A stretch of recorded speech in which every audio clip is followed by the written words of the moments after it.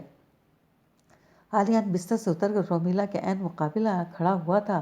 رومیلا اس کی بات تو نہیں سمجھ رہی تھی، مگر اس کی آنکھوں سے ٹپکتی نفرت اور زہر اگلتی زبان سے ہراساں ہو گئی تھی۔ وہ آنکھوں میں آئی نمی کو تیز تیز پلکیں جھپکا کر اپنے اندر اتارنے کی کوشش کرنے لگی۔ ایسا کیا کیا میرے بھائی نے جو آپ ہم لوگوں کے بارے میں اتنی بری رائے قائم کیے بیٹھے ہیں؟ رومیلا نے خشک ہوتے لبوں پر زبان پھیرتے ہوئے پوچھا۔ میرے سامنے انجان بننے کی ایکٹنگ مت کرو۔ تمہارے جیسے گھٹیا لوگ اچھے اور اونچے گھرانے سے رشتہ جوڑنے اور ان کے پیسے بٹورنے کے لیے کسی بھی حد تک جا سکتے ہیں، اسی لیے ایسی سازشیں تمہارا پورا گھرانہ مل کر کرتا ہے، لیکن تم لوگوں کو یہ نہیں پتا کہ تمہارا واسطہ جس شخص سے پڑا ہے وہ بہت ٹیڑھی کھیر ثابت ہونے والا ہے۔ بہت پچھتاوا ہوگا تمہارے بھائی کو میرے ساتھ دشمنی مول لینے پر۔ آلیان کا لہجہ چٹانوں جیسا سخت تھا۔ رومیلا اتنی روحانسی ہو گئی تھی کہ اسے مزید کچھ بولا ہی نہیں گیا۔ وہ ڈبڈباتی نظروں سے آلیان کے چہرے پر پھیلی درستگی اور جلال کو دیکھتی رہی۔ اس کی آنکھوں میں تیرتے آنسوؤں کا آلیان پر بھلا کیا اثر ہونا تھا؟ البتہ ریاض غفار کا جھڑکنا اسے بے اختیار یاد آ گیا۔ جبھی مزید کچھ کہنے کا ارادہ ملتوی کرتا، بیڈ کی طرف پلٹ گیا، مگر اگلے ہی پل کچھ خیال آنے پر اس کی طرف گھومتے ہوئے کہنے لگا، تم چاہو تو میرے اس رویے کی شکایت اپنے بھائی سے کر سکتی ہو۔ اس نے بار بار یہی کہہ کر دھمکایا ہے کہ تمہیں ذرا بھی تکلیف نہیں ہونی چاہیے، لیکن میں بھی کوئی بیوقوف نہیں ہوں۔ مجھے معلوم ہے وہ صرف ہمیں ڈرا کر بلیک میل کر سکتا ہے، مگر اس راز پر سے پردہ نہیں اٹھا سکتا، کیونکہ جیسے ہی یہ راز فاش ہوگا سب ختم ہو جائے گا۔ اللہ نہ کرے، لیکن ایک بار اگر بریرہ گھر واپس آ بیٹھی تو تمہارا پتہ صاف ہونا بھی یقینی ہے۔ تب تو میں تمہارا اور تمہارے بھائی کا وہ حشر کروں گا کہ تم لوگ موت کی تمنا کرو گے، اور ابرار اتنا بیوقوف نہیں ہے اسی ترپ کے پتے کو پھینک دے جس پر اس نے پوری بازی سجائی ہے۔ لیکن پھر بھی اگر تم چاہو تو بتا دو ابرار کو کہ مجھے اس گھر میں کسی نے بھی قبول نہیں کیا ہے اور نہ ہی کبھی کرے گا۔ یہاں سب لوگ ایک ایسے موقع کا انتظار کر رہے ہیں جب یہ سب مجھ سے جان چھڑا سکیں اور مجھے اور آپ کو اپنے انجام پر پہنچا سکیں۔ آلیان کے منہ سے نکلا ایک ایک لفظ رومیلا کے کانوں میں پگھلے ہوئے سیسے کی طرح اتر رہا تھا۔ آخر اس میں ضبط کا یارہ نہ رہا اور اس کی آنکھوں سے دو موٹے موٹے آنسو اچھلک کر اس کے رخسار پر آ ٹھہرے۔ آلیان نے آنسوؤں پر ایک صفاق سے نظر ڈالتا ایک جھٹکے سے مڑ گیا۔ بستر پر لیٹ کر اس نے رومیلا کی جانب پیٹ کرتے ہوئے تکیہ سر کے نیچے سے نکال کر اپنے منہ پر رکھ لیا۔ رومیلا اس کی پشت کو دیکھتے ہوئے بے آواز رونے لگی۔ اسے یقین نہیں آ رہا تھا کہ کوئی اس سے اتنی نفرت کر سکتا ہے، اسے گھر سے نکالنے کے لیے کسی موقع کا انتظار کر رہا ہے۔ ان سب کی بے رخی اس کے لیے برداشت کرنا مشکل تھا، مگر یہاں تو سب اس کے وجود سے خار کھا رہے تھے اور اس سے جان چھڑانا چاہتے تھے۔ ان سب کے اندر تو زہر بھرا ہوا تھا۔ اس زہر کو کیسے پیے گی، کب تک پیے گی اور کیوں پیے گی؟ آخر ابرار بھائی نے ایسا کیا کیا ہے جو وہ سب کی اور ابرار بھائی کی زندگی موت سے بھی بدتر کر دینا چاہتے ہیں؟ اس کے بعد ایک سوال اس کے اندر سر اٹھا رہا تھا اور وہ پورے 15 منٹ تک اپنی جگہ سے ہلے بغیر، یہاں تک کہ پلک بھی جھپکائے بغیر آلیان کو غیر ارادی طور پر دیکھتے ہوئے روتی رہی۔ لیکن جب اس کے حلق میں کانٹے پڑنے لگے اور اسے لگا اب اس کی سسکی نکلنے والی ہے، تب وہ دونوں ہتھیلیوں سے چہرہ رگڑ رگڑ کر صاف کرنے لگی۔ آلیان کے قریب ہی سائڈ ٹیبل پر پانی کا جگ اور گلاس ڈھکا رکھا تھا۔ وہ اپنی ہمت جمع کر کے ایک ذرا سی بھی آہٹ پیدا کیے بغیر وہ پانی غٹا غٹ چڑھا گئی تھی۔ کئی گہرے سانس لینے کے بعد جب اسے لگا کہ وہ پہلے سے کافی بہتر ہو گئی ہے، تب اس نے اپنے پرس میں سے موبائل نکالا اور ٹیرس میں آ کھڑی ہوئی۔ ایک ٹھنڈے خوشگوار جھونکے نے اس کا خیر مقدم کیا تو اس کی حالت مزید بہتر ہو گئی۔ وہ ٹیرس حویلی کے وسیع اور عریض لان کی جانب تھا، جہاں جلتی ہلکی ہلکی بتیاں تمام مکینوں کے کمروں میں چلے جانے کی نشاندہی کر رہی تھی، مگر اسے پتہ تھا کراچی میں ابھی کوئی بھی نہیں سویا ہوگا، بلکہ اس کے گھر میں تو ابھی رات کا کھانا بھی نہیں کھایا گیا ہوگا۔ اس بات کو دھیان میں رکھتے ہوئے اس نے ابرار بھائی سے بات کرنے کے لیے ان کا موبائل نمبر ملا ڈالا۔ خلاف توقع پہلی ہی گھنٹی پر انہوں نے فون اٹھا لیا۔ ہیلو رومیلا، تم اس وقت خیریت تو ہے نا؟ ابرار بھائی کی آواز میں پریشانی کا عنصر واضح تھا۔ رومیلا نے محسوس تو کیا مگر گلا کھنکارتے ہوئے حشاش بشاش لہجے میں ایسے بولی جیسے ان کا خیریت پوچھنا ایک عام سی بات ہو۔ جی بھائی، بالکل خیریت، میں گاؤں آ گئی ہوں، کھانا وغیرہ بھی کھا چکی ہوں، بس اب سونے لیٹ رہی تھی تو سوچا آپ لوگوں کو بتا دوں کہ سفر ساتھ خیریت کے کٹ گیا۔ چلو اچھا ہوا۔ باقی سب لوگ کیسے ہیں؟ باقی سب بھی ٹھیک ہیں، رومیلا سرسری انداز میں بولی، لیکن اسے اندازہ ہو گیا تھا ابرار یہ سب سرسری انداز میں نہیں پوچھ رہا۔ وہ پچھلے 3 دنوں سے اسے صرف کرید رہا تھا۔ اب بھی اس کا طریقہ ایسا ہی تھا، شک و شبہات سے بھرپور۔ سب کا رویہ کیسا ہے؟ اب تک تو سب بے تکلف ہو گئے ہوں گے۔ رومیلا نے گہرا سانس کھینچ کر موضوع پر آنے کی کوشش کی۔ جی کافی بے تکلف ہو گئے ہیں، بہت باتیں کی ہیں سب نے، بلکہ صرف باتیں ہی نہیں، بہت منت سماجت بھی کی ہے۔ عالیان کی باتوں سے رومیلا اتنا تو سمجھ ہی گئی تھی کہ ابرار نے ان لوگوں کو بریرہ کے ذریعے بلیک میل کرنے کی کوشش کی ہے اور شادی میں راضی کسی دھمکی پر کیا ہے کہ وہ بصورت دیگر بریرہ کا گھر اجاڑ دے گا۔ چنانچہ رومیلا ساری معلومات کو سیڑھی بنا کر قدم اٹھانے لگی۔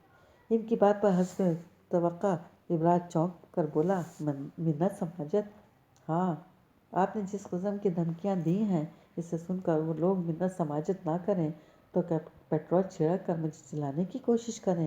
رومیلا کا لہجہ نہ چاہتے ہوئے بھی تلخ ہونے لگا۔ یہ تم کیا کہہ رہی ہو؟ کیا کہا ہے ان لوگوں نے تم سے؟ ابرار ایک دم طیش میں آ گیا۔ بھئی کہنا کیا ہے؟ اب وہ لوگ تو یہی سمجھ رہے ہیں نا کہ میں کبھی آپ کے ساتھ اس سازش میں شریک ہوں۔ چنانچہ وہ لوگ اس راز کو رکھنے کی کوشش میں خوشامد میں لگے ہوئے ہیں، اور اسی خوشامد کے دوران ان لوگوں کے منہ سے جو باتیں نکلی ہیں اس سے مجھے سب پتہ چل گیا ہے کہ آپ اور عالیان کوئی دوست ووست نہیں ہیں، اور یہ کہ آپ نے عالیان کو اس شادی کے لیے کیسے مجبور کیا ہے۔ رومیلا ازحد سنجیدگی سے بول رہی تھی۔ ویسے بھی اس کے اور ابرار کے بیچ کوئی شوخی اور مذاق والا رشتہ نہیں تھا، دونوں شروع سے ہی ایک دوسرے سے بہت لیے دیے رہتے تھے۔ اس لیے اس وقت ابرار کے ذہن میں ذرا بھی نہیں آیا کہ رومیلا صرف اندھیرے میں تیر چلا رہی ہے۔ وہی یہی سمجھا کہ وہ ساری حقیقت سے واقف ہو گئی ہے۔ تبھی ایک دم دل ملا گیا تو گویا ان گھٹیا لوگوں کے پیٹ میں کوئی بات ٹکی نہیں۔ 2 دن میں ہی تم ساری اصلیت پیش کرتی ہوں، مجھے پہلے ہی سوچنا چاہیے تھا۔ وہ تمہارے سامنے مظلوم بننے کے لیے مرچ مسالہ لگا کر اس کہانی کو سنائیں گے ضرور، مگر مجھے لگا بھلا اپنی بدنامی کا ڈھنڈورا کون پیٹتا ہے۔ لیکن یہ لوگ بھی۔ ابرار بھائی کو شدید کوفت ہو رہی تھی۔ رومیلا کے کوئی بھی سرا ہاتھ نہیں آیا۔ وہ سوچ میں پڑ گئی کہ ان سے کس طرح اگلوائے۔ عالیہ ان کے گھر والوں کے متعلق کچھ ایسا نہیں کہہ سکتی تھی کہ ابرار ان سے بدظن ہو جائے، کیونکہ اتنا تو وہ سمجھ ہی گئی تھی کہ ابرار نے ان لوگوں کو دھمکی دے دی ہے کہ وہ سب رومیلا کا خیال رکھیں۔ اگر ابرار کو لگتا کہ وہ سب رومیلا کو پریشان کرنے یا تانے مارنے کے لیے سب کچھ کر رہے ہیں تو اور زیادہ دھمکیوں پر اتر آئے گا۔ چنانچہ وہ ان کا دامن صاف رکھتے ہوئے بہت سوچ سمجھ کر بولی، بدنامی کے ڈر سے تو ان کے منہ سے سب کچھ نکلا ہے، ورنہ میں تو جان ہی نہ پاتی کہ آپ نے۔ رومیلا سوچا تو تھا وہ کہے گی، آپ نے مجھے منہ دکھانے کے لائق نہیں چھوڑا، لیکن اس سے پہلے ہی ابرار نے اس کی بات کاٹ دی۔ ہاں، بدنامی کا ذرا ڈر بڑا بدنامی کا ڈر ہے نا، جو شادی میں سب ناک منہ چڑھائے بیٹھے تھے۔ وہ تو میں نے عالیان کے باپ سے 2 ٹوک بات کی تب وہ لوگ لائن پر آئے ہیں، ورنہ تمہارے ولیمے میں ان لوگوں نے ہمیں خوب نیچا دکھایا ہے۔ میں نہیں چاہتا کہ سب تمہیں پتہ چلے، لیکن خیر اب جب کہ تم جان ہی گئی ہو تو ہم کھل کر بات کر لیتے ہیں۔ اب تم مجھے کھل کر بتاؤ، ان لوگوں کو بالکل دباؤ میں مت آنا۔ اس کی بہن کو ایسی کمزوری میرے ہاتھ میں ہے کہ تمہارے سامنے چوں تک نہیں کر سکتے۔ آخر اس لڑکی کا اغوا ہونا ہمارے معاشرے میں کوئی معمولی تھوڑی ہے۔ ابرار بگڑے ہوئے انداز میں کہتا چلا گیا۔ اغوا؟ رومیلا کے منہ سے اچنبھے کے عالم میں نکلا۔ ظاہر ہے 2 دن گھر سے غائب رہی ہے، کم از کم میں نے اس کے ساتھ کوئی نازیبہ حرکت نہیں کی، لیکن یہ تو صرف میں جانتا ہوں، بریرہ کے سسرال والوں کو تو ایسا کوئی علم نہیں۔ انہیں جب پتہ چلے گا کہ بریرہ اپنی زندگی کے چند شب و روز گھر سے باہر گزار کر آ رہی ہے تب وہ لوگ اس کی شکل پر تھوکنا بھی پسند نہیں کریں گے۔ رومیلا کو اپنی سماعت پر ہتھوڑے برستے محسوس ہو رہے تھے۔ ابرار کی باتوں سے جو کہانی اس کے سمجھ میں آ رہی تھی وہ اس کے لیے ناقابل یقین تھی۔ وہ ابرار نے بریرہ کو اغوا کر کے عالیان کو رومیلا کے ساتھ شادی پر مجبور کیا تھا۔ اتنا گھٹیا اور نیچ حرکت کر کے بھی ابرار فخریہ کہہ رہا تھا کہ میں نے بریرہ کے ساتھ کوئی نازیبہ حرکت نہیں کی، یعنی کسی لڑکی کو حبس بیجا میں رکھنا ابرار کی نظر میں کوئی معیوب بات نہیں تھی۔ وہ ابھی بھی خود کو عظیم اور شریف ہی سمجھ رہا تھا۔ ساری دنیا کے سامنے اس کے کردار کو مشکوک کر دینا کیا نازیبہ حرکت نہیں؟ رومیلا کا سر چکرانے لگا۔ بے اختیار اس نے ٹیرس کی گرل کو مضبوطی سے پکڑ لیا۔ مبادا وہ غش کھا کر ہی نہ گر پڑے، جبکہ ابرار اس کی حالت سے بے خبر غصے سے منہ سے جھانک اڑاتے ہوئے بولتا رہا۔ میں نے عالیان کے گھر والوں سے صاف کہہ دیا ہے، رومیلا کو اگر ذرا بھی تکلیف ہوئی تو میں بریرہ کے گھر والوں کو ساری سچائی بتا دوں گا۔ کوئی بھی شریف خاندان ایسی لڑکی کو بہو کی حیثیت سے قبول نہیں کر سکتا۔ اگر انہیں اپنی بہن کا گھر بسائے رکھنا ہے تو انہیں تمہیں بھی عزت احترام کے ساتھ اپنے گھر میں رکھنا ہوگا۔ عزت احترام، آپ کو ان لفظوں کا مطلب پتہ ہے؟ رومیلا کی آواز کی لرزش اس کی شدید صدمے میں ہونے کو بخوبی ظاہر کر رہی تھی۔ ابرار کچھ چونک سا گیا۔ آپ کس کی عزت سے کھیلیں گے اور ان سے امید رکھیں گے کہ وہ آپ کی بہن کو اپنی عزت بنا لیں؟ تو ایسا تو کبھی نہیں ہو سکتا۔ آپ نے اپنے ساتھ ساتھ مجھے بھی ان سب کی نظروں میں اتنا گرا دیا ہے کہ وہ صرف مجبوری میں مجھے برداشت کر سکتے ہیں، لیکن میری عزت کبھی نہیں کر سکتے۔ رومیلا کی آنکھوں سے ہی نہیں، اس کی آواز تک سے دکھ ٹپکنے لگا۔ فضول بکواس مت کرو۔ اگر تم ان کے رویے میں ذرا سی بھی سرکشی دیکھو تو فوراً مجھے مطلع کرو۔ میں نے کہا نا، وہ تمہیں ذرا بھی تکلیف نہیں دے سکتے۔ انہیں وہ مجھے تکلیف دیں یا نہ دیں، اس سے آپ کو کوئی فرق پڑتا ہے بھائی؟ آپ نے میری شادی صرف انا کی تسکین کے لیے کی ہے۔ شہر کی بہت بڑے دولت مند خاندان کی بہو بنا کر آپ نے گلفام کے سامنے کیا چیلنج پورا کر دیا۔ بس اب میں جیوں یا مروں، اس سے آپ کو کیا؟ رومیلا پھٹ پڑی۔ یہ تم کیسی باتیں کر رہی ہو؟ دماغ تو ٹھیک ہے تمہارا؟ اتنے اچھے خاندان کے ایسے ہیرا جیسے لڑکے سے تمہاری شادی کی ہے، تمہیں تو میرا احسان مند ہونا چاہیے۔ کس بات کا احسان مند؟ رومیلا تڑک کر بولی۔ آپ کو کیا لگتا ہے اس طرح زبردستی انہیں شادی پر مجبور کر کے آپ نے مجھے بہت خوش کر دیا ہے؟ وہ لوگ مجھے کبھی دل سے قبول نہیں کریں گے۔ میرے لیے میری عزت نفس ان تمام عیش و آرام سے زیادہ قیمتی ہے۔ معاشی لحاظ سے میں یہاں چاہے عیش کر لوں، لیکن کسی کے ماتھے پر پڑی ایک شکن میرا سارا ذہنی سکون درہم برہم کر دے گی۔ رومیلا کے آنسوں میں روانی آتی جا رہی تھی، مگر ابرار کو اس کے نظر پر سے کوئی دلچسپی نہیں تھی۔ وہ اس کی بات سمجھنا تو کیا سننا بھی نہیں چاہتا تھا اور اپنی ہی کہے گیا، یہ سب صرف اور صرف تمہارے ذہن کا فطور ہے جو تم کسی کے ماتھے کی شکن برداشت نہیں کر سکتی۔ سسرال اور شوہر کے گھر میں لڑکی کو ہزار باتیں اپنی مرضی کے بغیر برداشت کرنا پڑتی ہیں۔ اگر وہ تمہیں بہت ارمانوں سے بیاہ کر لے گئے ہوتے تب بھی وہ ساری زندگی تمہیں سر آنکھوں پر اٹھانے والے نہیں تھے۔ ہمارے معاشرے کی شادیاں تو کمپرومائز پر مبنی ہوتی ہیں۔ پھر کیا فرق پڑتا ہے کہ شادی ان لوگوں نے مرضی سے کی ہے یا مجبوری سے؟ پھر تمہاری فطرت بھی ایسی ہے کہ تم اپنی خدمت اور صبر سے ان لوگوں کے دل میں جگہ بنا لو گی۔ باقی کچھ باتیں اگر مرضی کے خلاف ہوتی بھی ہیں تو اگر معمولی ہوں تو نظر انداز کر دینا، اور اگر شدید ہوں تو مجھے بتانا۔ میں کہہ رہا ہوں نا، میرے پاس ٹرمپ کارڈ ہے، تمہیں ذرا بھی ڈاؤن نہیں کر سکتے۔ ابرار کی بے نیازی سے کہنے پر رومیلا کا غصہ دو چند ہو گیا۔ وہ ایک دم بپھر کر بولی، اس خوش فہمی میں مت رہیں کہ آپ کے پاس کوئی ٹرمپ کارڈ ہے۔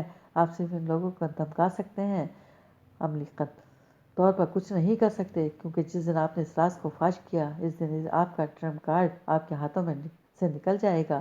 اس دن بریرہ کا جو انجام ہوگا سو ہوگا۔ سب سے پہلے تو آپ کی خود کی بہن آپ کے گھر واپس آ بیٹھے گی، لیکن آپ کو تو اس کی بھی فکر نہیں ہوگی کہ بہن طلاق کا داغ لیے واپس دہلیز پر لوٹ آئی ہے۔ آپ کو پہلے بھی میرے وجود کے ہونے یا نہ ہونے کا کوئی فرق نہیں پڑتا تھا، سو اب بھی نہیں پڑے گا۔ رومیلا کا لہجہ بولتے بولتے گلگیر ہو گیا تو اس نے ابرار کو کچھ کہنے کا موقع دیا بغیر ہی فون بند کر دیا۔ ابرار نے تو محض انا کی ایک جنگ لڑی تھی اور بظاہر جیت بھی گیا تھا۔ مرزا صاحب اور گلفام کے سامنے تکبر و تفاخر سے اس نے جو بھی کہا تھا وہ لفظ و لفظ سچ ہو گیا۔ اب اگر ساری زندگی رومیلا گھسٹ گھسٹ کر گھٹ گھٹ کر جیتی ہے یا کچھ عرصہ بعد یہ شادی ختم ہو جاتی ہے تو ابرار کو ان سب باتوں سے کوئی فرق نہیں پڑنا تھا۔ گلفام نے اسے چیلنج کیا تھا کہ 2 دن کے اندر کسی اچھے گھرانے کا رشتہ تو آپ کو ملے گا ہی نہیں، آپ رومیلا کی شادی میرے ساتھ ہی کر دیں۔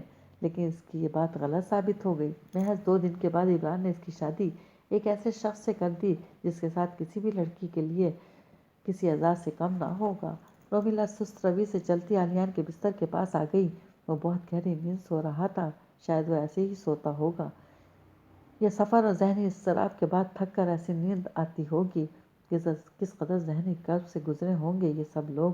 2 دن کے اندر تغیر ہوا ہے ان لوگوں کی زندگی میں۔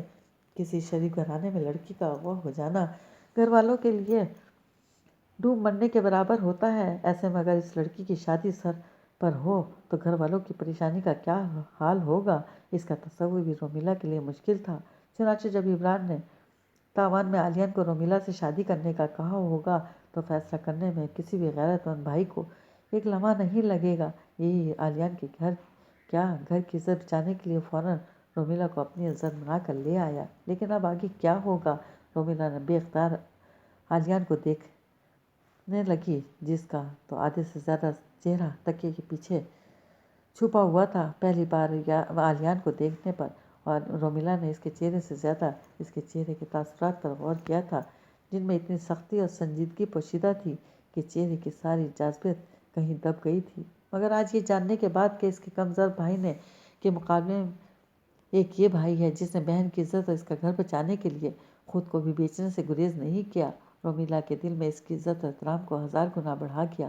وہ صرف ظاہری طور پر وجیح نہیں تھا بلکہ اس کا باطن بھی اس سے خوبصورت تھا۔ وہ اتنا کچھ ہونے کے باوجود نہ صرف رومیلا کو اپنے نکاح میں لے کر اپنے گھر لے آیا تھا بلکہ اس کے ساتھ صرف رویے کے کھردرے پن کے علاوہ کسی وحشیانہ رویے کا مظاہرہ بھی نہیں کیا تھا۔ اگر اس کی جگہ ابرار ہوتا تو کیا اپنی بہن کے لیے اتنی بڑی قربانی دیتا؟ وہ تو اپنی بہن کے اغوا کا ڈنڈورا پیٹ کر مجرم کو اس کے انجام تک پہنچانے کے ڈرامے میں مصروف ہو جاتا اور یہ بھی نہ سوچتا کہ یہ سب کر کے نقصان کس حصے میں آ رہا ہے۔ اس کے مقابلے میں آلیان کا رویہ تو لاکھ بہتر تھا۔ پتہ نہیں کتنی نفرت بھری ہوگی اس کے دل میں رومیلا کے لیے۔ وہ تو محض زبان سے زہر اگل سکا تھا، وہ بھی اس لیے کہ رومیلا نے اتنی بات کر لی تھی، ورنہ وہ یہ سب بھی نہ کہتا کہ اس کے کہے ہر لفظ کا حساب اس کی معصوم بہن کو دینا پڑے گا۔ کیا بھائی ایسے بھی ہوتے ہیں؟ رومیلا عجیب سی حسرت سے لیے آلیان کے بے سود وجود کو دیکھتی رہی۔ اس کی آنکھیں ایک بار پھر بہنے لگی تھی مگر اس کے ہونٹوں سے ایک سسکی بھی نہیں نکلی تھی۔ جب اس کے اپنے سگے بھائی نے اس کی ذات کو رول دیا تھا تو یہ لوگ تو اسے جو بھی کہیں وہ کم ہے، بلکہ ایک طریقے سے تو ان سب نے اپنی نفرت کا کھل کر اظہار ہی نہیں کیا تھا۔ کس قدر کٹھن مرحلے سے گزر رہے تھے یہ سب۔ جس شخص سے کرایت آ رہی ہو اس کی شکل ہر وقت اپنے سامنے برداشت کرنا، وہ بھی ایسے کہ ارد گرد لوگوں کا احساس بھی نہ ہو، کسی آزمائش سے کم نہیں تھا یہ سب۔ اس کے ساتھ اب تک جو کچھ بھی ہوا وہ اس کے لیے ان لوگوں کو مکمل طور پر حق بجانب سمجھ رہی تھی، مگر اس کی سمجھ میں یہ نہیں آ رہا تھا کہ وہ ان کے رویوں کے جائز بدصورتی کو برداشت کرنے کے لیے یہ پہاڑ جیسا حوصلہ کہاں سے لائے۔